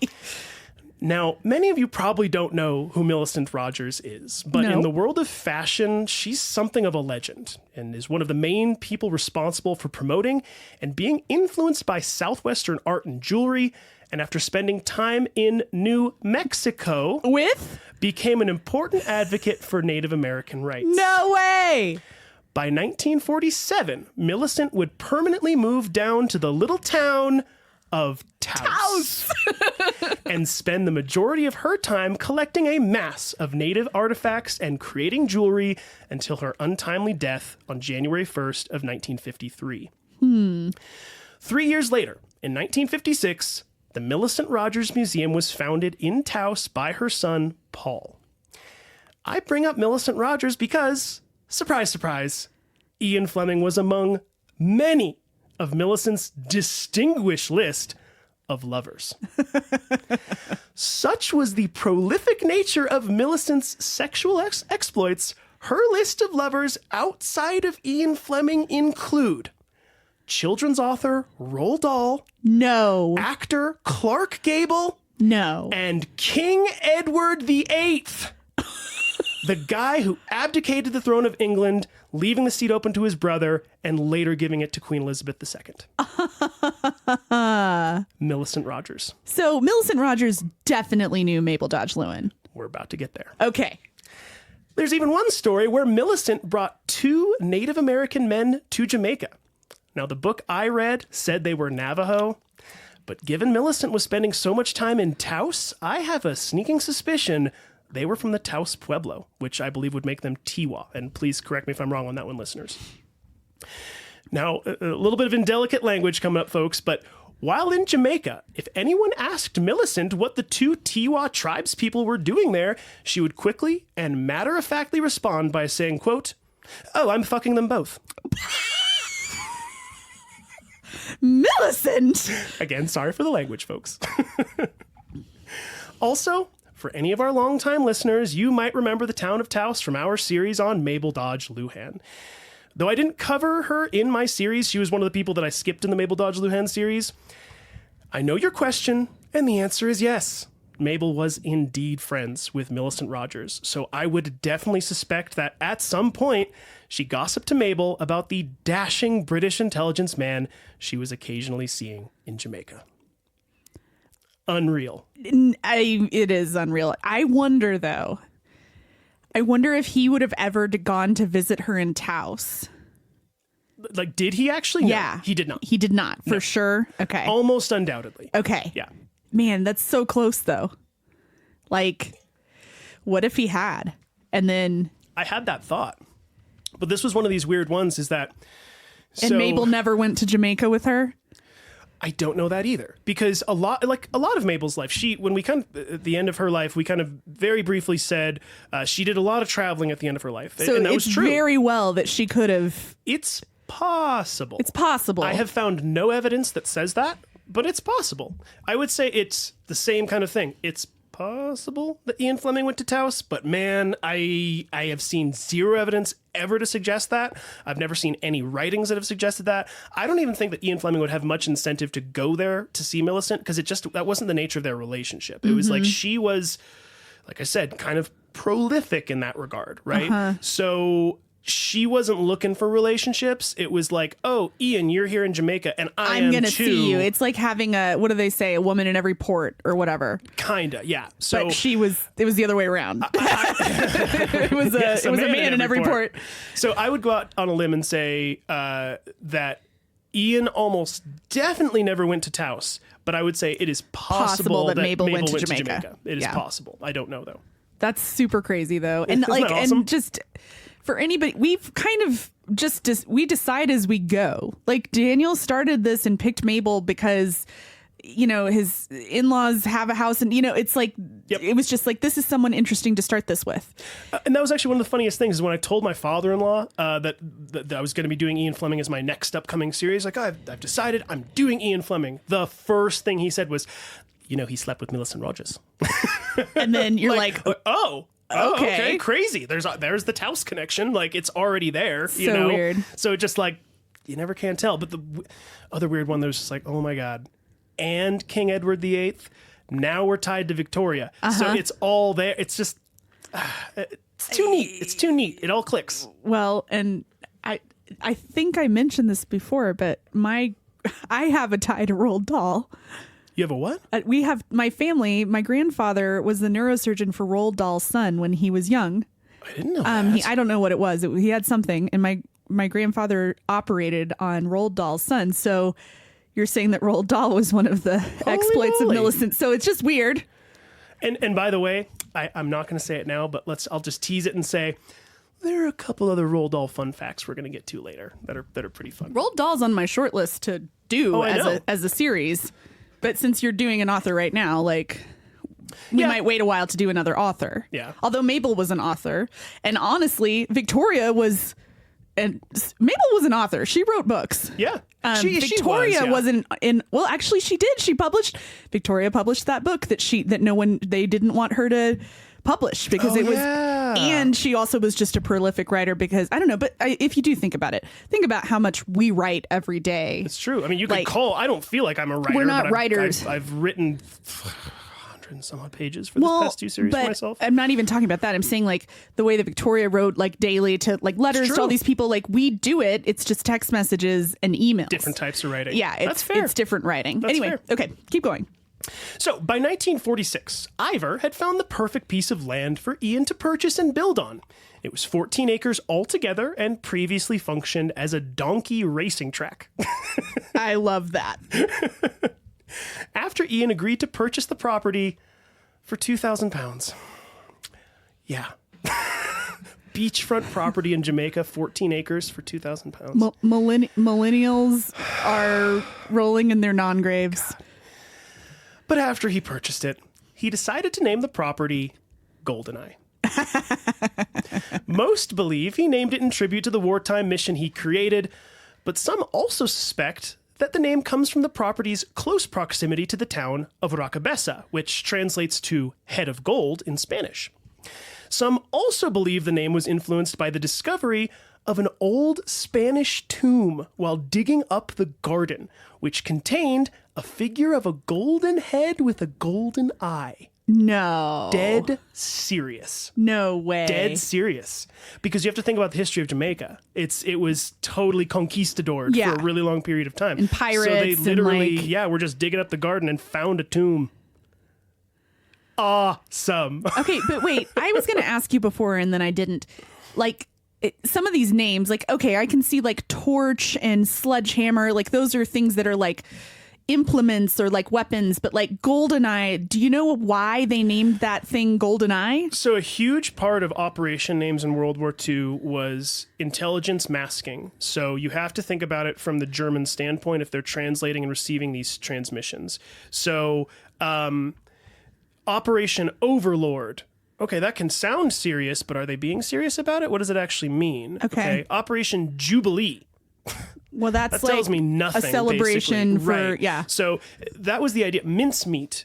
That came from the condition of the body. It was literally the body was made into mincemeat. So that was how they came up with. Well, the that's name what for I it. was wondering about Goldeneye. Is it because they were having an eye and like looking Maybe. into stuff, and then it's golden because it's so clandestine. I don't know, Possibly, but it's mostly just for intelligence masking. They want to give. Well, sort I mean, of you ambiguous remember names. at companies we worked for, they had secret things, and it was like Initiatives blah blah, and you had to sign a non-disclosure agreement about blah blah initiative or whatever, Exactly. and it leading to an acquisition or something like that, and they were always goofy names. Exactly, or like a product feature release or whatever. Yeah, it feature was. release. Exactly. Yes, exactly. So yeah, I think it was mostly that kind of stuff. It was just like. What's a fun name to say that does not give any implication as to what the mission is I would about? be naming them about like after certain things like Chihuahua or something. I would give them funny names of actual names. So this is Operation Jimmy Bob. Well, I mean, I guess we do hurricanes after people. That's what I'm saying. Operation Jimmy Bob. Yeah, that'd be hilarious. You know what I mean? We did just have an idea. Operation Georgie Boy. We just had an idea that when we like get new fish in our fish tanks, we should name them after characters who were killed off on shows where we just aren't over it yet. And I don't want to say because I don't want to give away a character in a show that you may have not watched or something. All I can say is you need to rewatch then all of the seasons of Last Man on Earth, as all of you should, because it's a great show that didn't get enough credit. I only watched the first season and a half, but it was like when streaming wasn't as easy. That's true. It was like 8 years ago or something. So streaming wasn't quite as easy as it is today. It's probably somewhere I could watch it easily. Well, there's a running gag on Last Man on Earth that every season, it's usually on the season premiere, there's a celebrity that will show up as part of something. Like, oh, these people are here, and now they take off this mask, and it's actually, and I won't even give it away who it is, because it's always this like you. Well, we'll probably watch it it because we're almost done with Bones, and I'm getting really sad, so we're gonna need to watch something. Dude, Last Man, I've rewatched 2 or 3 times. It's so good.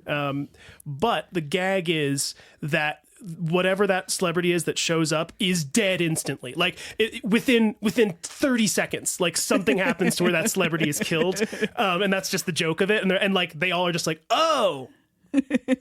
Okay, well, that's the end, and they'll just move on from it, Yeah. So, and there's some, I think every single one of them have names too in the show. They're like, no, so and so, and they're like dying, So, yeah, there you go. There's some fuel for your fish. Fuel for my fish. Yeah, no, One is a not Breaking Bad, Better Call Saul character, and one is a Bones character. Okay. So anyway. So anyhow, in regards to this property name of Goldeneye, there's a couple different theories as to where the name came from, and I again suspect it was probably a combination of the 3, like things often are. Now, when Ian told the former property owner that he planned to change the name of the place from Rock Edge to Goldeneye, the man replied, "Commander Fleming, it does not matter what you call the house. Everyone will always call it Rock Edge." That's my best Jamaican accent. I hope you like it. It was wonderful. I think it was good. It was not so bad. This man was wrong, however, as Goldeneye exists to this day and is now a small resort that you can actually stay at. And yes, it looks absolutely amazing. And yes, I want to go to there. I know you do. It's a little further than Taos. Send you pictures. It looks so awesome. I know.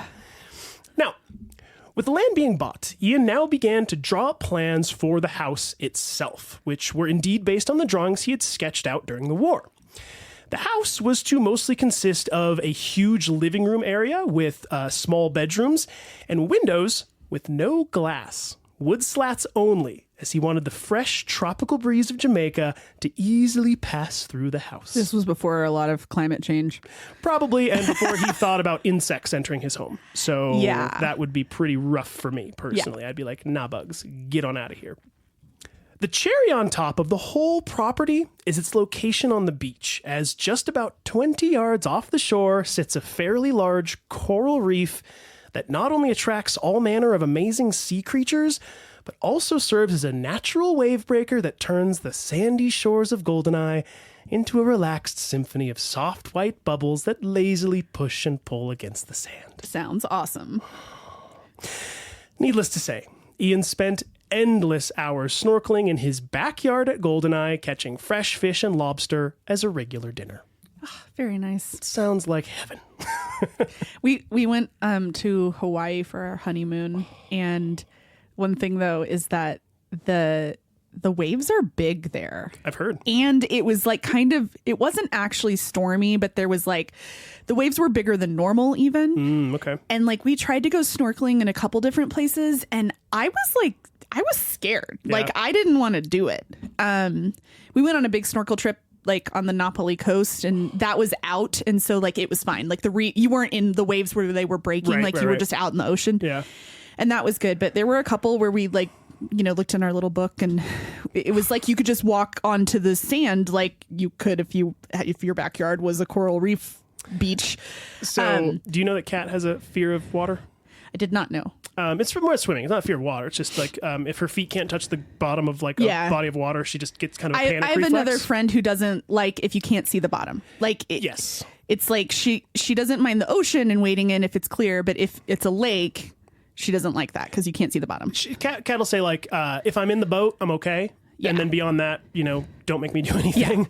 Yeah. But I really want, and she's open to this. I want to see if we can try to work on it to where we can maybe teach her to swim in a life jacket, because we want to go to we went to Jamaica like last year. We want to go to another place like that. Hawaii's kind of next up on the list potentially. But I want to go snorkeling with her. And she won't go snorkeling because of her phobia, which I fully respect and understand. But I want to see if we can try to work on it so that we can go snorkeling together. So yeah, I mean you'd have to see. One place that I went once was Turks and Caicos, and the water is just so clear. That was Jamaica. It was yeah. I mean they're near each other. It was really cool. There was this one beach, and it was just it was crazy how clear it was. There weren't really any it was just sand like going out, and it was such a gradual, like you could be so far out and you're like in it was, I don't know, it was crazy. But my relatives, in-laws, I guess I should say, relatives, whatever, were making fun of me because as we were all sitting out like waiting in the water, I had like a cup of beer that I'd finished, and I was just like dunking it in the water, picking up sand, just messing around and stuff, and I was just hypnotized by I would plunk water and sand into my glass, and in 10 seconds it would settle and be crystal clear. And I kept doing this, and they're like, "What are you doing, man? You're weird," this kind of thing. And I said, I am from Los Angeles. The water ocean look water like this. does not do this. This is not how ocean water is. Ocean water is dirty and hazy, and if you put it into a glass, it's going to stay that way for days. Like, it's just, it doesn't do this, And so, like, I had to explain, like, this isn't me just being a crazy person. Like, my standard of beaches in Los Angeles is, like, vastly different than Jamaican beaches, So, oh, man. Anyhow, with the war over, Ian was now a working man for the Sunday Times. So Monday through Friday, Ian clocked into number 200 Gray's Inn Road, where the newspapers operated.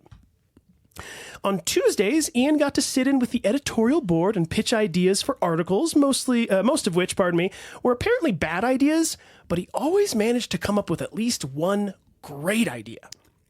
Beyond that, all he really had to do at the newspaper was maintain his network of foreign correspondents, just like he had done with his network of spies during the war. That's like it. He didn't even really have to write? He didn't have to write. Okay. They would send him the writing. He'd go, cool, this is good. Okay. So he was an editor. Not even. He would like read it and go, yeah, this is good, and then hand it to the editor for work. Yeah. But then he'd also be like, they'd have a story and he'd be like, oh, I know a guy in Monaco. Yeah. He was like an orchestrator. You know what I mean? Yeah, so yeah. It's like he wasn't doing anything, but he wasn't like working all day. You know what I mean? In fact, most of his network were the exact same group of spies that he had used during the war, and he was now finding them useful as journalistic correspondents in foreign lands. He even gave this group the codename of Mercury after the Roman messenger god. Most of 1946 went on like this, with Ian working for Lord Kemsley in his newspaper, working closely with his Mercury network to deliver what Ian demanded to be, quote, sharp, concise prose. In September, Ian took a trip to Canada, mostly driven to go out of jealousy due to Anne, now Rothermere, and her husband's cruise to Quebec aboard the RMS Queen Mary. As a fun little aside, the RMS Queen Mary is now retired and permanently docked in Long Beach, California. I have seen it in person a number of times, and my sister, Jessica, actually had both of her proms on the Queen Mary. I'm not even kidding, okay? That's cool. So Jess, if you're ever listening to this, you likely danced in the exact same place that Ian Fleming's wife also danced at some point. And for you, Aubrey. Oh, one for me. Take a wild guess as to who the RMS Queen Mary is named after. Queen Mary, what? Mary of Tech. Oh, Mary of Tech. Uh-huh. Huh. How cool is that? That is cool. So again, following the breadcrumbs, Ian's grandma, Grandma Katie, was close personal friends with Mary of Tech, who would one day have a ship named after her on which Ian Fleming's future wife would one day sail with her then husband. That's crazy. It's just, I love this stuff. Now, while in Canada, Ian managed to sneak in some time with Anne after Esmond went off on a business trip, but was alarmed at a chest pain he was starting to experience. After consulting with a doctor, Ian was told that at age 38, his body simply could not keep up with the, wait for it, 70 cigarette and 1 full bottle of gin per day habit. Oh my God. That Ian had managed to pick up for himself. Oh my gosh. 70 cigarettes and a full bottle of gin. If he's smoking that many, how did he even know? I guess it's packs. Yeah. Holy crap. So yeah, he was experiencing some chest pains. So did he cut back to 60? I don't know. He didn't cut back because the doctors didn't tell him to. Because at the time, nobody knew that cigarettes were causing cancer. We're watching The Crown right now, and sorry, spoilers or whatever, but King George V, who was Queen Elizabeth's father. It's like first episode of The Crown. He goes in for surgery and has one of his entire lungs removed.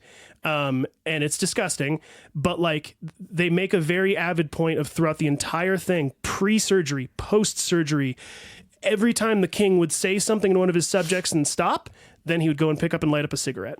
And they make a point of pushing that into your face, of being like, look, watch, never stopping. Before friggin' lung surgery, they're like, have some cigarettes to strengthen your lungs. And then afterwards, have some cigarettes to help mend your lungs. It's like, that was their, I hate to say idiot thought process, but just ignorant thought process. They didn't know. Well, so, and like, I don't remember exactly, because that was what, the 40s? That would have been, so she ascended the throne in 52, so okay, he would have so it was died the 40s. His surgery would have been like late 40s. He was the king for like 11 years or something like that. So I can't believe I remember that. It's like 12 or 10 or 11 or something. But I did, okay, so you know the thing about like we're not supposed to have gas stoves in our homes anymore because they're bad and they cause asthma, childhood asthma, blah, blah, blah, blah. And there's more research coming out about all this. I was listening to a story and, I take all these things that I hear and I'm like, okay, well, I'm going to add that to my like little bin of knowledge and make decisions based on the things. But they said in this story that the people who advocate natural gas and specifically like gas stoves, they've known for 40 years that it's bad to have gas stoves in your home. And they hired the same marketing people that big tobacco hired, of course, to be like smoking helps your health and all that stuff. So it's all the same people. Now, whether or not I'm giving up my gas stove anytime soon, we'll be talking about it. But I turn on the vent now. I was going to say, like, Kat and I were like, our dream is to like renovate the kitchen to where it's a gas stove because that. Yeah, I know. So when I was me. shopping for houses, I'm like, oh, not a gas stove. Forget it. I wasn't far. So it's all about like the gas line. We won't get into it too much or whatever. But if we do put in the gas line for it, two things will happen: gas stove and a tankless water heater. Yeah. Holy guacamole. Okay, well, back to this. Yeah, turn on your vent with the gas stoves and don't smoke cigarettes. They're die. bad for you. Now, at the end of the year, Ian was back off to Jamaica and his beloved Goldeneye, which was actually finally starting to come together. Much of the vegetation on the land had to be initially cleared to build, so the house did have a bit of a cold look to start, with one of Ian's early visitors commenting that it looked like, quote, Golden Eye, Nose, and Throat Clinic. That was awesome. But don't worry, it's Jamaica. The property was fighting off vegetation again in no time. Yeah, I was going to say, it probably grew back pretty fast. Yeah. Now, in addition to the house, the property now had a staircase built into the cliffside for easy beach access, paths leading to the garden, and a lookout point complete with a guardrail built by Ian himself. Handy guy. It was also during this trip that Ian hired a housekeeper named Violet Cummings, who became a faithful companion to Ian for the remainder of his life. She called Ian Comanda, and became part of the entire GoldenEye experience for any guests lucky enough to be invited to stay. Ian's old pal Ivor Bryce bought Ian a lovable mutt named Fox, who got to live his whole happy puppy dog life, lounging around the tropical beaches of GoldenEye, chasing fishes in the water and getting scratches from all of Ian's house guests. Oh, the good scratches. Little Fox, little puppy dog. Fox wasn't the only guest to the house, though, and Ian often had Ivor stay over, describing the place as a bachelor's paradise, with first cocktails of the day being served at 11 a.m., and afternoon skinny dipping to wash off the haze of day drunkenness before dinner. You gotta be good friends with somebody for that. Now, Ian makes claims to Anne in letters during this time that the only thing missing was some female companionship. But I have my doubts as to how female-free Ian was keeping the place during this time. Yeah. Now, Ian stayed in Jamaica for 6 weeks, but said he wished it was 6 months. Ivor had spent loads of time there too. Completely understood. I went to Jamaica last year for Kat's cousin's wedding, and I can attest to this. I never wanted to leave, and I am desperate to go back. Also, hi, Beth Ann, Nando, Arlo, and little Miley. They're my Jamaican friends now. Oh. And with the family, really, Jamaican family. Beth Ann is Kat's cousin. Oh, okay.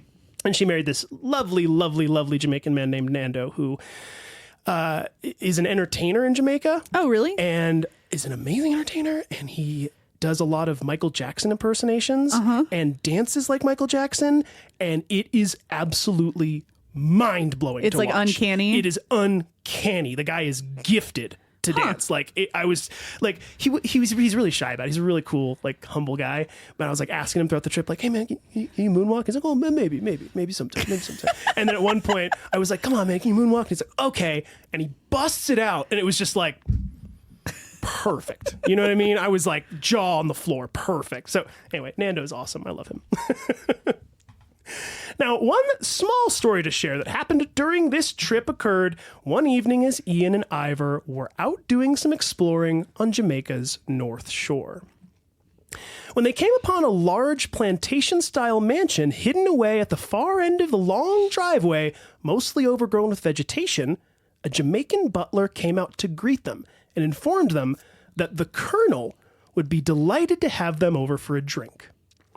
From what I can gather, the Colonel was pretty much Colonel Sanders. I was literally going to say, I'm thinking Sanders. That's from what I understand. That is it, both in terms of looks and demeanor. Like like the description I got was like, yeah, like white linen suits, Southerner, jovial, hospitable. Like it seems like it's like a Colonel. It's probably almost definitely not Colonel Sanders, but it's a type. It's a type. It is Colonel Sanders as a type. After a few minutes of getting to know one another with casual chit-chat, the Colonel looked up happily as his butler entered the room and announced merrily, "Ah, Vespers are served." Okay. Vespers? That doesn't ring any bells The for you? drink, the Vesper? Though the Colonel's cocktail consisted of iced rum, muddled fruit, and mint, Ian and Ivor henceforth loved the name Vesper for a cocktail. And once back at Goldeneye, invented a new type of martini, which they named the Vesper Martini. Okay. Longtime Bond fans will know that this is James Bond's signature drink, which James names after the beautiful and mysterious Vesper Lind. Vesper, by the way, is Latin for evening, in reference to the evening star. So the Colonel was really just saying that evening drinks were being served. Okay. But they were like, Vesper. Oh, okay. Ooh, that's cool. I love that as a sentiment, by the way, that a Southerner like Colonel Sanders, right? Like studied Latin. So instead of being like, drinks are served, he's like, Vespers are served. It's like, I want to know this man. It's so cool. Did it come with fried chicken on the side? I hope so. Now, Ian and Anne carried on their not-so-secret affair through 1947. And I say this because, sadly, it seems that Esmond was the only one who really didn't know what was going on. Remember, Esmond was Ian's friend too. Not super close, but they were friends. There are stories recounted wherein Ian, Anne, Esmond, and a group of friends would all be hanging out at the Rothermeres before Esmond would have to leave to go to the office. And almost immediately after Esmond left, Ian would blatantly walk upstairs to Anne's bedroom. And this was done in front of people like Anne's sister, Virginia. The sister would know. Maybe, I don't know. It's still just very blatant. Yeah, it's very blatant. But like he did that with the guy whose company he was gonna take over, and then he ended up not taking it over. He was sleeping with his wife. It's true. I just don't know that it was this overt, where it was like as soon as he leaves in front of the crowd of friends, whoever like, was there, he's gone. Well, I'm gonna go upstairs to his wife's room. Yikes! Pretty not cool. Yeah. But I also want to be clear that from what I have read, Anne is no saint either. In fact, some of the quotes I read from her made me kind of not like her, as they were straight up anti-Semitic. Ew. She's not here to defend herself, and maybe context is important, but keep listening and be the judge for yourself. So 2 of Ian's lovers on the side were women named Maud Russell, who you just mentioned a second ago and we've talked about before, and another named Liesl Popper, both of whom were Jewish.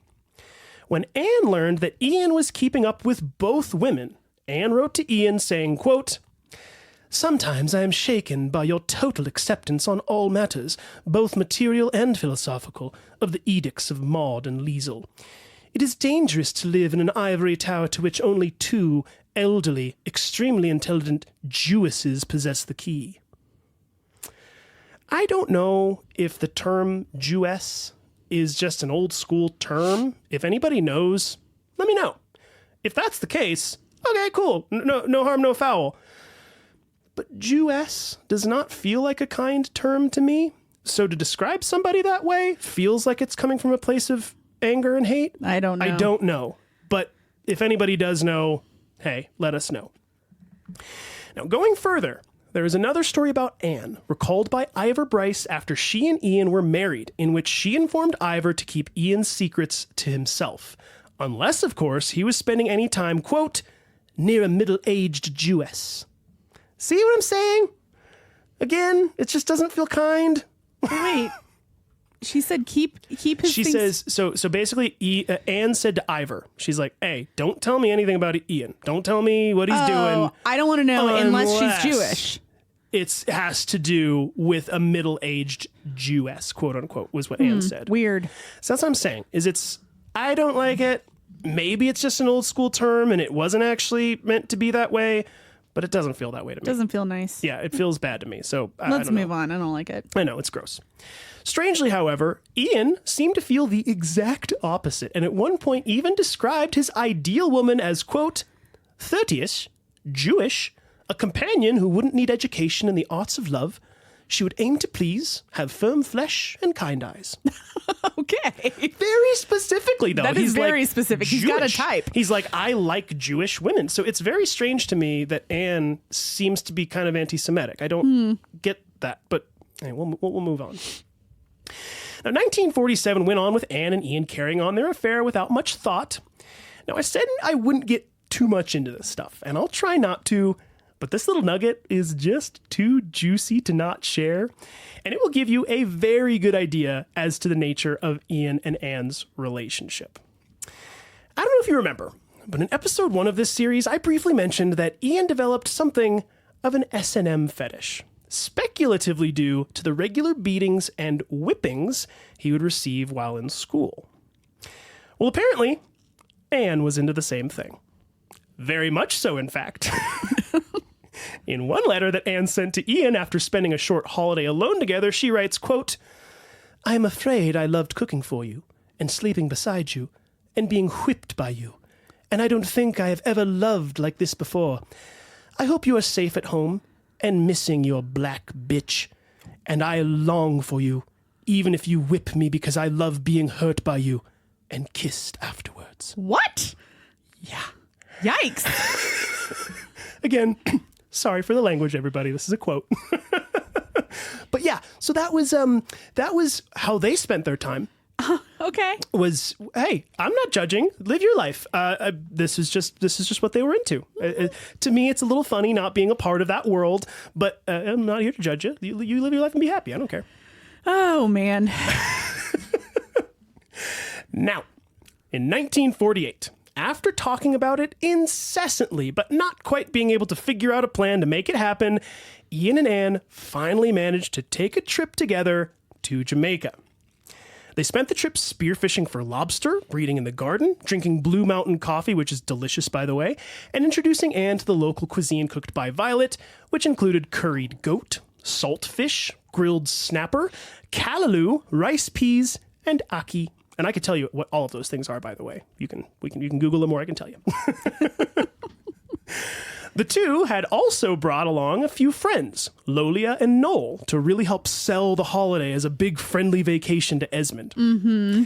Now, strangely, however, the other two guests didn't seem to delight in the lazy beach vibe quite as much as Ian and Anne did. So in order to keep them entertained, Ian went into town and picked up a book originally published in 1936 called The Field Guide to Birds of the West Indies, authored by an American ornithologist named James Bond.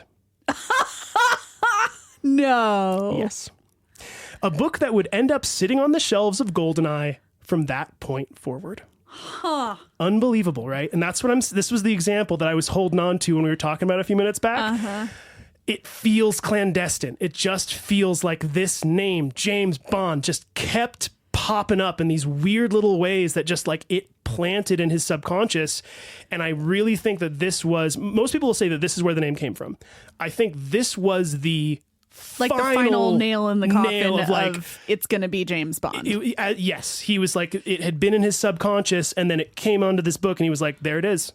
It is literally next to me as I'm writing this novel. You know what I mean? The name is right there. So I think it was just part of it. Interesting. Now, once Anne returned to London in February, she began to pick back up her other life as the upright wife of a newspaper owner, but soon found that she had brought an additional passenger back from Jamaica. Much to the excitement of Anne and the anxiety of Ian, Anne secretly informed Ian that she was pregnant. Mm-hmm. And that's where we'll pick it back up for part 5 of Ian Fleming. Oh, wow.